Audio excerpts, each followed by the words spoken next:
In this video, I'll be continuing more about arrays. So in the previous video, we talked about length, appending an element to an array, and how to define an array. So in this, we're going to do some practice questions.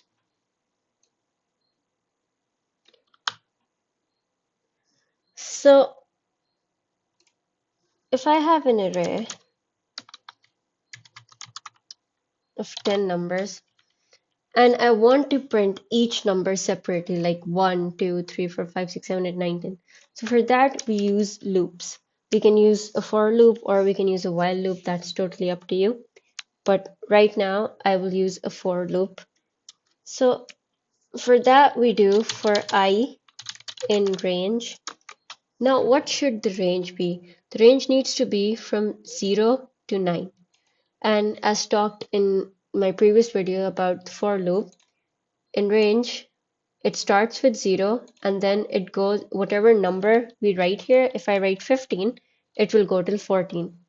So over here, I needed to go from 0 to 9. So I'm going to write 10, which is the length of this array. So to make it smarter, what I can do is take a variable length, get the length of the array, and instead of writing 10 directly, I can write 10 in the brackets. So for I in range 10, I want to print array num and then I. So what's happening here is it's going to start with 0. It's going to print array num I. I is going to be 0 first. It's going to print the element at the 0th index. Then I is going to be 1. It's going to print the first element, then the second, the third, and this will go till 9. So let's run this. Here, see, we get all the elements printed out. Now let's add something to this question. What if I want to add all of the numbers in this array? So for that, what I can do is I can take an external variable sum, and then sum is equals to sum plus, I want to add all of these, so sum plus array num I. So what's happening here is the sum is originally 0. So first it's going to be 0 is equal, sum is equals to 0 plus 1. Then the sum is going to be 1. Then it's going to go again, and then 1 plus 2, and it's going to go so on. And when I want to print sum, I'm going to exit the loop and I'm going to print the sum. So here we get the sum of all of these numbers in the array. Let's make it a bit harder. What if I want to output all the even numbers in this array? For that, I can take each number. I can have a variable element. This element holds the element in the array. So first it's going to hold the first element, the second, and so on. And then I can check by adding an if condition. If element modulus 2 is equals to 0, this means that if the element is even, because whenever a number is even, when it's divided by 2, its remainder is going to be 0.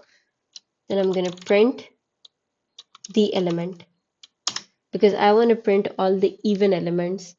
So let's run this. It's going to print 2, 4, 6, 8, 10.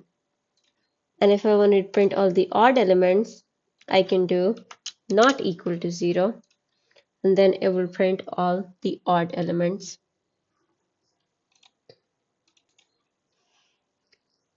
Another thing done in array is counting how many times an element has been repeated. So let's take a different array.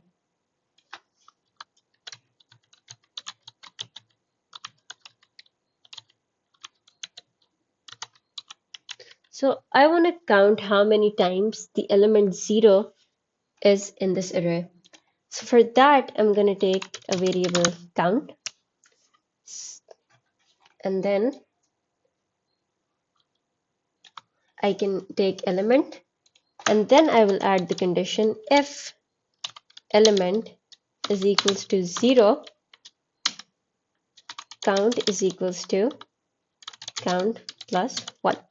So every time the element equals 0, it will increment the count. So first it will be 1, which is not equal to 0, 6, 3. Then 0 is equal to 0, so our count will be 1. Then it'll go further, then again the count will be 2, and so on. And then I want to finally print the count. So here it'll give us 4. So here we have 1, 2, 3, 4 zeros. So that is how counting works. Now let's try something else. We have an array of string that holds alphabets.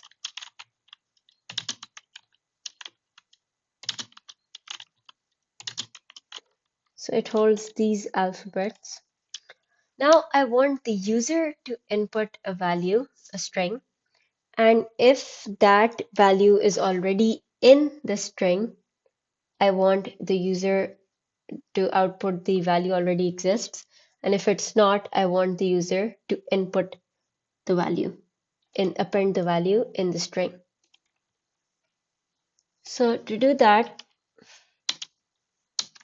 instead of taking the length and then doing for I in range length, another way to do it is for I in string, array string. So over here, I will be the values in the string, elements in the string. So first it'll be A, the loop will run, then it'll be B, the loop will run. So we'll do for I in string.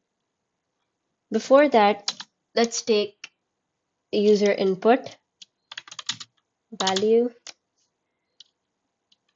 input, enter, and alphabet. So for I in string, if I is equal to the value, we will print value already exists. So if value already exists, we've covered break in our previous videos. So here I would want to exit the loop. So I would break. Sorry.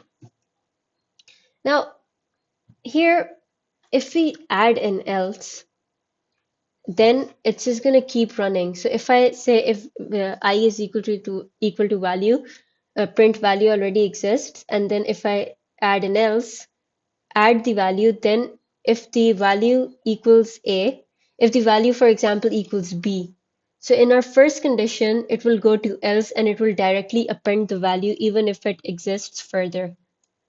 So for that, we need to add a flag or a Boolean variable. Let's add found.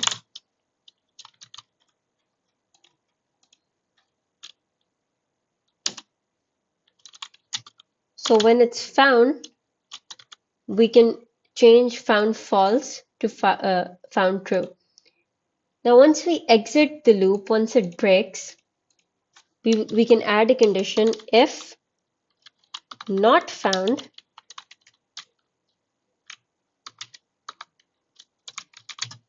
not found meaning if it's false,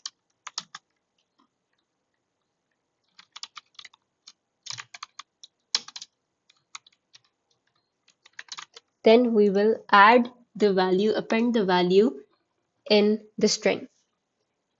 So I hope you understand how this works. First we're going to take I in array string. So first it's going to take A, then it's going to check if I is equal to value. If it is, it's going to print value already exists. It's going to turn found to true, and it's going to break from the loop. Now, if it's not found, if none of these are true, then our found is going to be false. It's going to stay false. So if our found is false at the end of the loop, that means the value doesn't exist, and then we can append the value in it. And then we can print the array to see the value. So let's run this. So if I want to do B, it'll give value already exists. If I want to do F, it adds the value, in the string. So I hope these practice questions were helpful, and in the next video we're going to start with stacks.